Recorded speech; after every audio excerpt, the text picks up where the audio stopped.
The following was recorded in front of a live studio audience at the Studio 21 Podcast Cafe. This is the United Podcast Network.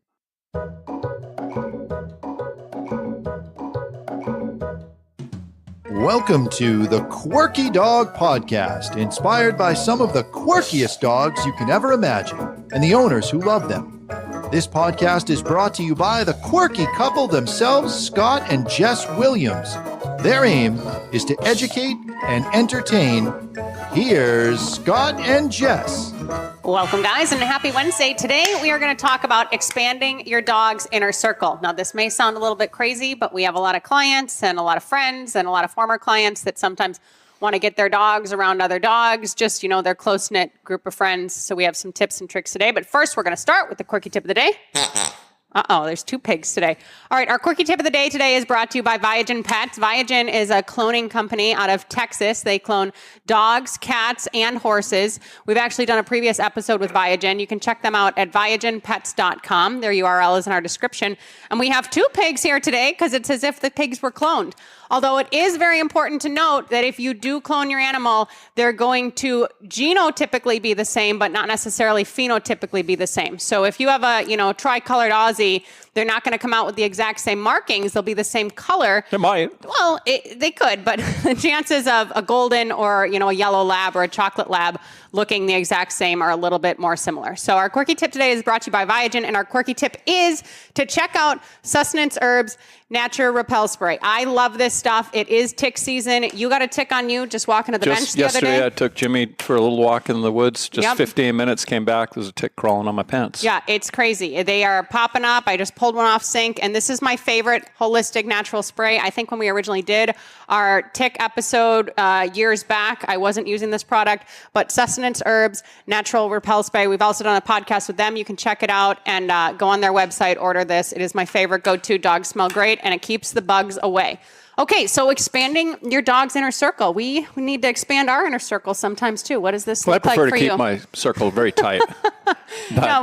But really, when you think of this, we have a lot of clients that have this need and desire. Well, I tell a lot of people, they think their dog needs to be socialized, so they want to bring their dog to the dog park. And I tell them, not the best idea. And there's really no need for a dog to be running around with 15, 20 dogs that they don't know on a semi-regular basis. But on the other hand, I tell them if your parents own a dog, if you have cousins, friends, neighbors, people that you see on at least once a month, twice a month or more, then you definitely should get your dog and the other dogs together and let them enjoy each other or work out any bugs. But these are dogs they're going to see for the next 10 years. You're not going to stop seeing family and friends that have a dog.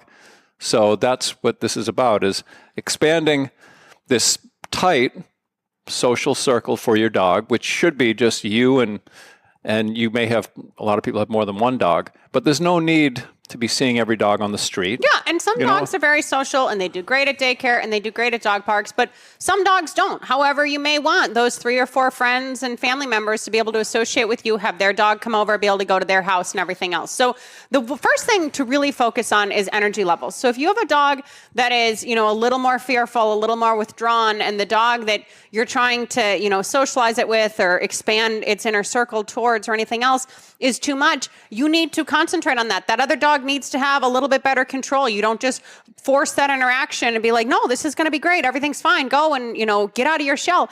Give them time to kind of get to know each other, but the dog isn't able to pounce on the dog. Maybe the overly exuberant dog is dragging a leash around. Maybe the over exuberant dog is in some sort of pen or something where the dogs can just sniff and everything else.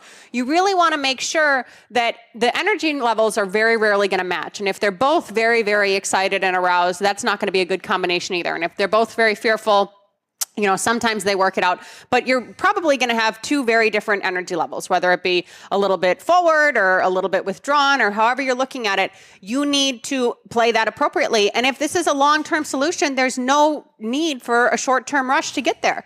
So you guys really need to methodically plan, okay, we're going to get together for, 3 to 5 visits. We're just going to have the dogs on leash at our feet. They don't even need to sniff each other. They're just going to start getting used to coexisting in the same space. Everyone is comfortable comfortable. There's plenty of room. You're not, in this small corner of a kitchen where the dogs have to be meeting. You can be at an outdoor area with, a big porch or a barbecue or something else. There's room for the dogs to feel safe, but there's control. I think that's the number one thing to bring into this podcast is you need to create some layers of control to ensure that everything goes well. And you don't have to overdo it if, the dogs are doing fine, but 3 to 5 sessions is not overdoing it. Some dogs may take closer to a dozen sessions. It just depends on what you have going on. Yeah, well, I don't have the patience for a dozen sessions of anything, but what I would recommend is certainly the initial meeting would be ideal in a neutral area. So if you go into your parents' house, and quite often there's a big age difference. The people have a newer dog. Quite often it's a puppy. Puppies have crazy energy. And their parents, for example, have a dog that's 7, 8 years old that's doesn't have that energy level. So you have the mismatch of energy like Jess mentioned. But there's the issue of the potential for guarding of food bowls, toys, beds, things like that. If you're going to someone's house and that's that dog's house, I say this to people all the time, and women seem to identify with this much faster than men. But can you imagine if some woman came to your house and then started like crawling in your bed and then going and using your cosmetics and just take it over your house, going in the kitchen, going through pots and pans and just, whipping up something to eat and leaving all the dishes in the sink. Well, that's like letting a puppy come over to your house and this other dog just like grabbing the dog's toys and running around, jumping on them, probably pee on the dog's bed, just really obnoxious behavior that's not acceptable. The dog is going to have a lower tolerance for that. I mean, the dog that's being visited. So when we have a dog come, and it doesn't happen often, but we would pick up toys. We'd pick up water bowls. I don't know if the puppy coming to our house or the adult dog coming to our house might have something that they don't know yet. Yeah. It could be kennel cough. It could be that respiratory virus. I don't want them slobbering all over my dog's bowl and then my dog is going in there and drinking it. So those are little precautions there. I would have the dogs on leash initially. More often than not, it goes fine, but to a point. So if you have, like Jess mentioned, the overexuberant dog, if they're playing, because older dogs like to play, but just not for as long a time, break it up before it starts to get a little bit ugly. When you see a dog, ideally I would stop the session before one dog is retreating, trying to just find a space to get away from this other dog, and the other dog is right in their space. This is the kind of thing that happens in daycare quite a bit, where it's a free-for-all, and eventually dogs start retreating away from all the fun because they just need a break. And if there's a dog that keeps getting in their face, then there can be the snapping and a dog, showing some aggressive tendencies to communicate, give me some space. You don't want it to get to that point. So if you can have a good interaction for, 3 minutes, 3 to 5 minutes the first time, rather than say, oh, good, they play great, let's go have a beer and let the dogs play. I would, end it before it goes south. Yeah. On those first, get a good feel for both dogs and how things are going. Less is more for sure. And, sometimes you're not going to get to that interaction at first, like Scott talked about. So if you're doing this kind of meet and greet, a neutral ground is a great thing to think of and consider. Maybe even consider going for a little hike in the woods. Both dogs are on leash. They're not there to meet each other, but they're just able to be in each other's space, able to start to learn each other's smells and kind of just get comfortable in each other's presence. They'll sense, hopefully, that, your friend or your family member that you're with have a close relationship and, there's a good bond there. So we just want the dogs to start getting used to what it could be like. Rushing a situation that you want to last long-term is not good. And overdoing something that seems to be going well isn't a good practice either. Just like Scott said, somebody's going to get burnt out. Somebody's going to get a little bit over the top. Somebody's going to get snarky. And 2 dogs that have never had an issue and that normally don't have issues with other dogs, it's very unlikely that there's just going to be a huge problem and they're never going to be able to be together. A lot of people's anxieties and fears kind of start to play into this whole situation, and then the dogs are kind of sensing that, and maybe it's escalating and creating a problem. But really, you guys, if you do this right and you intro slowly, there should be absolutely positively no issue. There just has to be some different layers that you'll take. The dog should be accustomed to crates. If the dogs aren't currently accustomed to crates, they should be able to do that. They should be able to be, on a leash without dragging and pulling and barking. There's just some simple precautions that you can start to take. Now, we would go the route, and this is the route that we go with our clients who have aggressive dogs who now want to move in with, their partner, or their girlfriend, or they're probably already living with their spouse, but, they want to move in and they want to introduce these dogs to other dogs. Now we're talking more layers of obedience. We're going to have a really solid place command on the dog. We're going to make sure maybe the dog has a good downstay, like that type of situation for management at first to make sure that there isn't a big incident. But for the average pet dog that, just doesn't really like other dogs, isn't really seeking other dogs out as dog friends, you don't need the dog to be best friends with your family's dogs or your friends' dogs. You just need them to be neutral. You just need them to coexist copacetically. That's very important. It's great if they are best friends, and they really look forward to seeing each other. But I would also keep in mind, if you're watching this podcast, first of all, you're concerned about your dog's behavior. You're concerned about your dog's well-being. You probably are doing some obedience. You wouldn't care to watch this podcast if you didn't care about all these things. So most likely you're the one whose dog is better behaved than the person you're going to visit. The person you're going to visit, more often than not, lets their dog be a dog. Dog does whatever he wants to do. The dog can do no wrong, and they're sometimes very obnoxious and poorly behaved. So now you have to decide how important it is that your dog play with this dog. Imagine if you had a little boy that's 7 or 8 years old that has been raised not to talk back to his parents, to be, well-behaved in public, and you bring him over to your friend's house, and the kid over there is like smoking a cigarette, and, the parents are yelling at him, and he's breaking stuff, and he's a little maniac. Do you want, even though you really enjoy the adults there, do you want your kid getting influenced by this other kid that isn't really what you would like your kid to be like? Because the dogs are going to pick up the bad behaviors. A well-trained dog is not going to train a poorly behaved dog by association. The lowest common denominator is what's going to start to rise up. Yeah. So if the people that you're friends with, have no desire to put control on their dog, the dog is obnoxious, occasionally bites, but not that often, that kind of stuff, I would limit the interactions because they're not going to want to put any control on their dog. They're not going to want to put a leash on their dog. They're going to let the dogs be dogs type stuff, because that's why their dog is the way their dog is in the first place. So not everybody that that has a dog is going to be good for dog play dates. Yeah, no, 100%. I thought you were describing young Scott there for a sec when you were using that analogy. I was a friggin' angel in front of adults. All right, let's go to break super quick. When we get back, we're going to flesh this out a little bit more. Want to keep up with all the latest from the Quirky Dog podcast like me and Murphy here? Then make sure you head on over to the YouTube channel and subscribe. Or if you prefer to listen to the madness, go on over to iTunes or Spotify and follow the Quirky Dog podcast. And hey, while you're there, leave a rating and review and let them know what you think of the show. Until then, keep it quirky. If you'll notice, before break, I said flesh. The other day we were watching a podcast and Scott was researching flush. I always say, let's flush it out. So I should be saying, let's flush it out. So I'm going to try to change that now. I'm about 200 and some in, but I'm going to try to change that. Along the lines of what you were talking about and the other friend's dog, being over the top and everything else, be an advocate for your own damn dog, you guys. If your dog is being an angel and this other dog is just clobbering your dog, make sure you can step in and say, hey, I'm going to go put my dog in the car. Like, don't let your dog just be basically abused by this overly exuberant doodle or whatever it may be, because that dog has no boundaries. And now all of a sudden your dog's little the best offense is a good defense. Like, this is too much. I don't want to handle this. You know what I mean? So this may not be the situation that every person out there is in. We're not big on making sure our dogs are friends with everyone. We want them to be able to pass dogs and we want them to be neutral and everything else. But our dogs' friends are mostly within the household. Everyone doesn't have a household of multiple dogs. So I understand that, you want your dog to be able to at least exist with these other dogs, if not be friends. But there are some certain steps that you need to take to ensure that everyone feels safe, to ensure that everyone is safe, not just feels safe, but things aren't going to break out and there's not going to be a problem.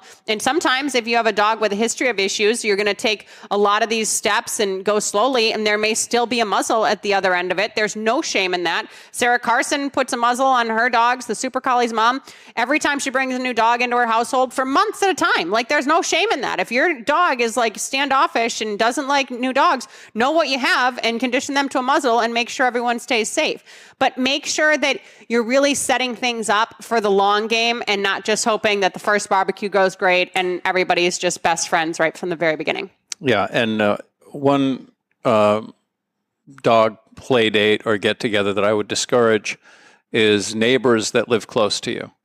And the reason for that, and I've just seen it so many times with clients, is that if, for example, the neighbor across the street has a dog, your dog likes that dog, they really enjoy each other, the dog, if he gets loose, he's going to run across the street to go visit the other dog, which means he can get hit by a car. And there's a lot of value put into across the street. I want to go over there. And it just scares me to think if my dog was, for some reason, was outside with or without me, there's nothing that would cause them to want to go out into the street, or they wouldn't even leave the property, but they would never just go running across the street because there's nothing over there for them to motivate them to do so. So I just get concerned about that, where if you want to have good control, you don't want your dog jumping a fence in your backyard to go see the neighbor's dog. Don't allow them to find a lot of value in each other so that they can't wait to get loose, to go see the neighbor. Yeah, no, 100%. And like, if you're walking the dog on the street and the dog has friends in the neighborhood, be conscientious of not having those reps of the dog just dragging to the dog they want to see and being able to see that. You know what I mean? Dogs, all of a sudden, when they have reinforcement and they're joyful and they're ready to go, they're going to get stronger and stronger and stronger. And now all of a sudden there's a patch of ice, or your mother's walking the dog, or something else. So be conscientious of what you're allowing and what's leading up to these friendships and what's leading up to these relationships, because we want to reward good behavior, right? Repetition builds behavior. So we want the dog to be somewhat collected, somewhat calm, like thinking in a thinking headspace at least, before it goes and gets to go wild with its friend, rather than losing its mind at the sight of the dog. And then again, things are just escalating quicker and quicker and quicker. And over-arousal is not a good thing. That's why you see a lot of situations at dog parks and daycare and everything else where too many dogs are over the top, and then it all just bubbles up, and all of a sudden you have a massive dog fight. And that can happen just with one-on-one too. Just because the dogs seem excited, that's a lot of energy going on. So you want to make sure that, even if they're having a great time, they've been rolling around forever, call the dog out of play, shorten it up, give them a little bit of a break, let them decompress a little bit. Just like young kids at preschool, it can be too much at certain times. So be very conscious. Yeah. And getting back to the obedience side of it, I mean, everyone that does competitive obedience at this point realizes that pattern training is not the best way to train a dog, because when the pattern isn't exactly the same, the dogs act like they never knew anything, all the hours you put into it, and the dogs act like they have no obedience at all because the patterns change and they don't know what's going on. So when you do see the neighbor's dog on the street, like Jess said, you certainly don't want to let your dog pull you across the street to see them, or up the driveway or down the sidewalk to see them. Sometimes, and I would probably 3 out of 5 times, I would walk that dog right. They wouldn't even have the interaction. I know they love each other, but today you're going to be working with me and we're just going to walk up the street, so that they don't expect that pattern of every time I see that dog, I'm going to drag your ass to the dog and we're going to have a big fun time. Yeah, and get in the car and drive to the neighbor's house or the friend's house. It's hard because when we see our dogs all of a sudden become so joyous and so excited and happy, we like that. We love to see our dogs happy. But I'm not trying to be a control freak. I don't want anything to happen to the dog. And maybe I'm overprotective to a certain extent. And that could very well be. And it's only because I deal with dogs every day and people that have had very, big problems. Things. Yeah, just, cars, dogs getting hit by cars, dog fights, things that you would never want to happen to your dog. And so that's why I'm a little overly cautious. If I would rather heel my dog and then tell him sit and then tell him free and let him run and go see that dog loose if he's working with me on occasion, rather than let him just pull right up to the other dog so they can rub noses and say hi. Yeah. Some other things to consider, when we're talking about this situation where, you have the 3 to 5 dogs. They don't all have to be 3 to 5 dogs together, but 3 to 5 dogs within your circle of family and friends that you want to at least be able to exist together.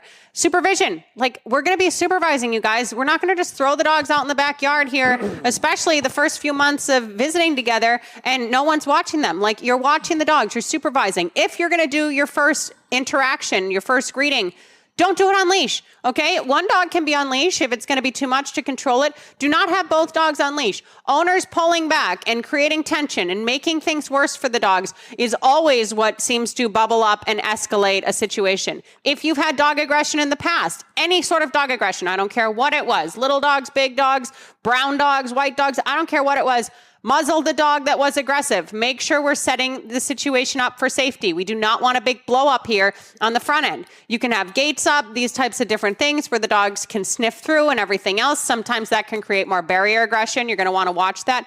But be mindful of how you're doing this. Don't just say, oh, let's just see what happens. I hope it goes great. If you really want to set this situation up for long-term success, be thoughtful, have a plan, and don't let your anxieties and your fears override the situation. We so often are really like nitpicky and hovering and everything else, helicopter moms, if you will. And this doesn't help the dogs. Like, dogs are dogs. They can be dogs. They're bred to go and be on their own and be away from us and exist without us.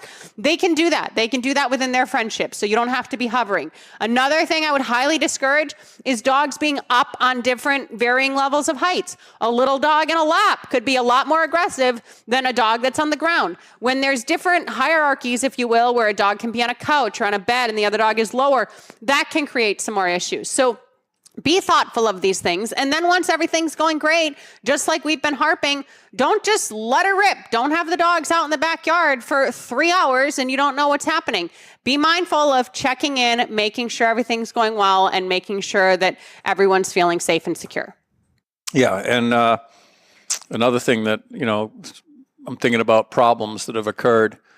You can have a situation where your dog and 2 other friends' dogs get along well. You get together every week and they play, and then they just lay in the grass and hang out in the sun. When a new dog comes in, there's a possibility that the 2 or 3 that are there are going to now get protective and aggress towards the 4th dog. And it's unusual, but again, it has happened where they're like, why did that happen? Well, they just decided they were in charge of the yard. Nobody else could come in the yard. Yeah. And another thing that you want to be thoughtful about is if you have a friend with a dog that you don't see more than once or twice a year, maybe every 6 months, if it went really well last time, it doesn't mean it's going to go well this time. You need to have a reintroduction, because when you get into 6 months of separation, and this happened with a client where they went to a 4th of July party and the dogs had known each other, but they hadn't been there in a while. They let their dog loose out of the car. The dog went running up into the yard, and boom, they had a big dog fight, right? Yeah. Because the dog who lived there, for whatever reason, did not see that dog like his old buddy from 6 months ago. He saw a dog running into his yard, and for whatever happened. And things change. Yeah, dogs, develop change. different conditions. They can have pain. The owners can be more stressed or whatever else. They can be protective of their owner or one of the kids there, and they don't want the other dog they don't want to share their kid with the other dog. There's all these little triggers, and people just don't understand, why did that happen? Everything was great. Why did that happen? Yeah. So think about those little things, and don't be paranoid, but be smart. Be smart. Be a little bit cautious. Make sure everything is going well, and before you totally take off all the guardrails and let them just be dogs. Yeah, and just to close, be very mindful that your dog does not have to meet every single dog out there in the world. There is no reason why your dog needs to meet every dog it passes on the street. People feel this strong desire, like this polarization almost, like, the dog has to meet this dog. It's just very important. They have to see each other. No, they don't. The more value the dog has for you, the better. And the more that the dog can coexist with dogs that you absolutely necessarily need it to for your own social setting, the better. But make sure you're an advocate for your dog. Have different ways to implement control, have different ways to make your dog feel protected, and have different ways to make sure that this is, again, a long-term setup and not a short-term disaster. Yeah. Anything I missed?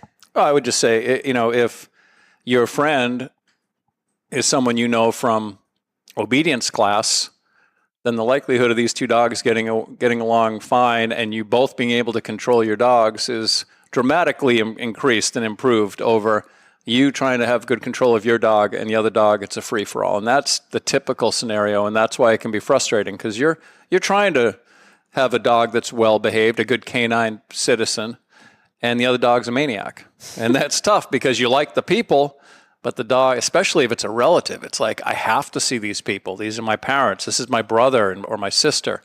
But sometimes it doesn't always work out. Yeah, and and you if just leave your dog home. Yeah, if it's too much, you leave your dog home, and you should feel more than fine asking your friends or family to leave their dog home as well. That is a boundary that is very capable of being put up. You know what I mean? Even if people are traveling, there's ways that, dogs can get boarded, and there's other people that can step in and watch the dogs. So be an advocate for your dogs and set everybody up for success. Yeah, there's some kids I don't want at my house. Oh my God, we don't want anybody at our house. But if you guys are looking to expand your inner circle, we were thinking that you might want your dog to expand his or her inner circle as well. Thank you so much for joining us here today. We hope that you guys have a wonderful, wonderful week, and we will see you next Wednesday. And in the meantime, keep it quirky.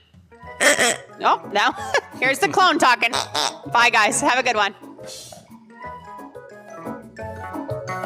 The views and opinions expressed by the hosts, guests, or callers of this program do not necessarily reflect the opinions of the Studio 21 Podcast Cafe, the United Podcast Network, its partners, or affiliates.